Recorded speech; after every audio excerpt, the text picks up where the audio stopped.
If میرا تو نصیب ہی خراب ہے، ایک دم پھوٹی قسمت ہی میرا مقدر ہے۔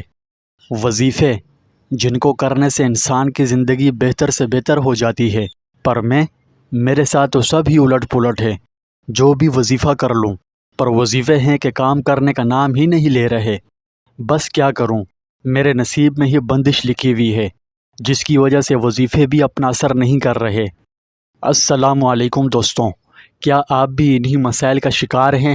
اگر ہیں تو پریشانی والی کوئی بات نہیں، کیونکہ یہ سب مسائل صرف اسی وقت تک مسائل رہتے ہیں جب تک کہ کوئی ان کا پراپر حل نہ بتا دے۔ آج کی ویڈیو کو اگر آپ اچھے سے دھیان سے دیکھ لیں تو اس بات کی میں مکمل گارنٹی دیتا ہوں کہ انشاءاللہ اس ویڈیو کے بعد آپ جو بھی وظیفہ کریں گے تو وہ 100% کامیاب ہی ہوگا۔ بیماریوں اور پریشانیوں سے نجات پانے کے لیے فطرتاً 3 صورتیں ہوتی ہیں۔ وہ 3 صورتیں کیا ہیں؟ پہلی دوا، دوسری دعا، تیسری صورت تعویذ و وظائف۔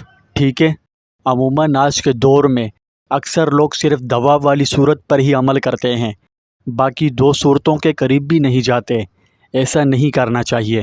دوا کے ساتھ ساتھ دعا اور وظائف بھی کامل یقین کے ساتھ پڑھنے چاہیے۔ آج کے اسی زمانے کے اندر اللہ کے کچھ نیک لوگ ایسے بھی ہیں جو مصنون دعاؤں اور ماثور وظائف کے ذریعے اپنی پریشانیوں اور بیماریوں کا علاج کرتے ہیں۔ تو ایسے لوگوں کے لیے میرے دل میں اللہ پاک نے یہ بات ڈالی کہ ایسے نیک لوگوں کے لیے وظائف و عملیات کرنے کا جو مصنون طریقہ ہے وہ نہایت ہی سادہ الفاظ میں بیان کیے جائے، تاکہ وہ وظائف پورے ذوق و شوق سے کرتے رہیں اور ان سے بھرپور فوائد حاصل کر سکیں، کیونکہ جب وہ صحیح طریقے سے وظائف کریں گے تو وظائف فوراً قبول ہوتے رہیں گے۔ میں زیادہ کی بات نہیں کرتا، اگر صرف کوئی ایک شخص بھی میرے بتائے ہوئے مصنون آداب کا لحاظ رکھتے ہوئے وظیفہ کرے تو یہ اس کے لیے تو فائدہ مند ہوگا ہی، مگر ساتھ ہی ساتھ میرے لیے بھی صدقہ جاریہ کا باعث بن جائے گا انشاءاللہ۔ روحانی وظائف تب فائدہ دیتے ہیں جب انہیں ان کی شرطوں کے مطابق پڑھا جائے۔ اگر شرطیں پوری نہ ہوں تو پھر محض ٹکرے مارنے سے کچھ بھی نہیں ملتا۔ لوگ وظائف اور دعائیں پڑھتے وقت ان کی شرطوں کا لحاظ بالکل بھی نہیں رکھتے اور پھر بدعقیدہ اور بدگمان بن بیٹھتے ہیں کہ ہماری دعا تو قبول ہی نہیں ہوتی، اور تب اس وقت شیطان انہیں برائیوں اور غلط کاموں میں مبتلا کر کے گمراہ کر دیتا ہے۔ وظیفوں کی کامیابی کے لیے چند ضروری شرائط و ضوابط ہوتے ہیں۔ جس طرح اسکولوں کی، یونیورسٹیوں کی، مدرسوں کی، کالجوں کی کچھ اپنی شرائط و ضوابط ہوتی ہیں، اسی طرح وظائف کرنے کی بھی کچھ شرائط و ضوابط ہوتے ہیں جن کا اگر لحاظ رکھا جائے تو وظیفے فوراً قبول ہوتے ہیں۔ اور وہ شرائط یہ ہیں کہ یقین کے ساتھ عمل کریں، کیونکہ شک عمل کو ضائع کر دیتا ہے۔ توجہ کے ساتھ عمل کریں، کیونکہ بے توجہی سے پڑھے جانے والے وظائف اور دعائیں ہوا میں ہی گم ہو جاتے ہیں۔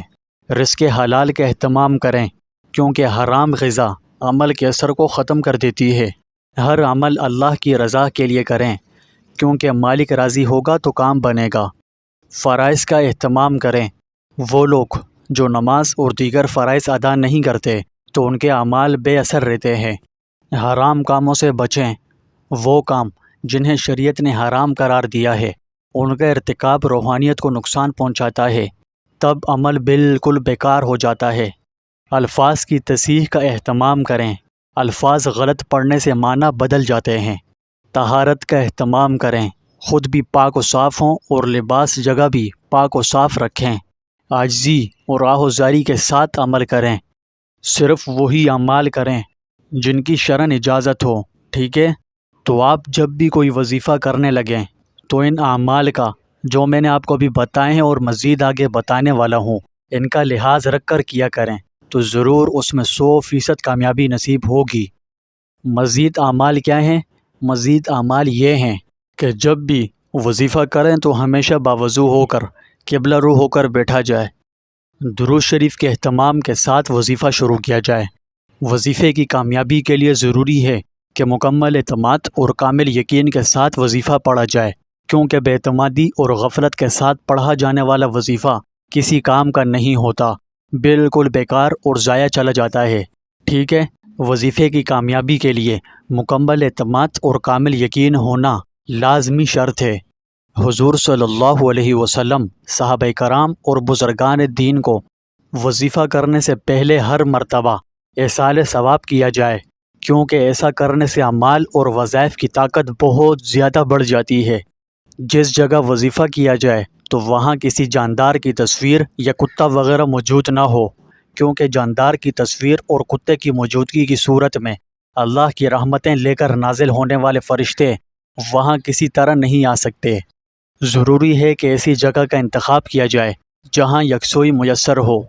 کوئی بھی وظیفہ ہو، کم از کم 7 دن یا 21 دن اور زیادہ سے زیادہ 41 دن تک جاری رکھنا چاہیے۔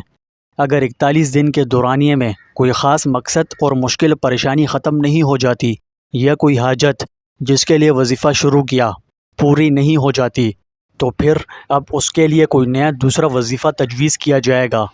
ہر وظیفے کو کرنے یا تعویذات لکھنے کے وقت نہایت خضوع و خشوع کے ساتھ خداوند قدوس کی بارگاہ میں عاجزی و نیازمندی کا مظاہرہ پیش کریں۔ وظیفہ شروع کرنے سے پہلے اپنی استطاعت کے مطابق کچھ صدقہ و خیرات کریں۔ وظیفے کے اول و آخر میں درود شریف کا ورد لازمی کریں۔ وظیفوں کے بعد ہر مرتبہ اپنے مقصد کے لیے اللہ پاک سے دعا مانگے، بس ایک مرتبہ ہی مانگ کر بس نہ کر دے، بلکہ بار بار رو کر گڑ گڑا کر دعا مانگتا رہے۔ جتنا ہو سکے وظیفوں کو تنہائی میں پڑھیں، جہاں کسی کی آمد و رفت نہ ہو اور نہ کسی کی آواز آئے۔ کسی مسلمان کو نقصان پہنچانے کے لیے ہرگز کوئی وظیفہ کوئی عمل نہ کریں۔ جب وظیفہ پڑھیں تو اس دوران کھانا مکمل پیٹ بھر کر نہ کھائیں، کیونکہ پیٹ بھرے لوگ دعاؤں کی تاثیر سے اکثر محروم رہتے ہیں، اور کوشش کیجیے کہ سادہ غذا کھائیں۔ وظائف پڑھنے کے دوران بدن اور کپڑوں کی صاف ستھرائی اور پاکی کا خاص خیال رکھیں، ساتھ ہی عمدہ خوشبو کا بھی استعمال ہو سکے تو ضرور کریں۔ ظاہری صفائی ستھرائی کے ساتھ ساتھ اپنے اخلاق و کردار اور باطنی صفائی کا بھی خوب اہتمام کریں۔ اگر کوئی تعویذ وغیرہ لکھنا ہو تو زعفران سے لکھیں، اور اگر آپ کسی اور کے لیے تعویذ بنا رہے ہوں تو قبلہ رو ہو کر اچھی نیت سے لکھ کر دیں۔ تعویذ لکھتے وقت ہرگز کوئی حرص و لالچ دل و دماغ میں نہ لائے، بلکہ اخلاص کے ساتھ اچھی نیت سے تعویذ لکھ کر حاجت مند کو دیں۔ اگر آپ ان تمام باتوں پر عمل کر کے کوئی وظیفہ شروع کریں گے تو میں اس بات کی گارنٹی دیتا ہوں کہ انشاءاللہ وظیفہ مقررہ وقت سے پہلے ہی آپ کی حاجتوں کو کہ پورا ہونے کا باعث بنتا رہے گا۔ ضروری ہے کہ وظائف کو آپ ان آداب پر عمل کر کے شروع کیا کریں۔ یہ ویڈیو ایسی ہے جو ہر کسی کے نہایت ہی کام آ سکتی ہے، اس لیے جتنا ہو سکے زیادہ سے زیادہ اس ویڈیو کو آگے بھی شیئر کرتے جائیں۔ کیا پتہ آپ کے شیئر کرنے کی وجہ سے کسی ضرورت مند کے لیے یہ کتنی مددگار ثابت ہو جائے اور وہ اس پر عمل کرنے لگ جائے، تب یہ آپ کے لیے اور میرے لیے بہت بڑا صدقہ جاریہ کا سبب ہو جائے گا۔ اللہ پاک آپ کو اپنی حفظ و امان میں رکھے۔ جزاک اللہ۔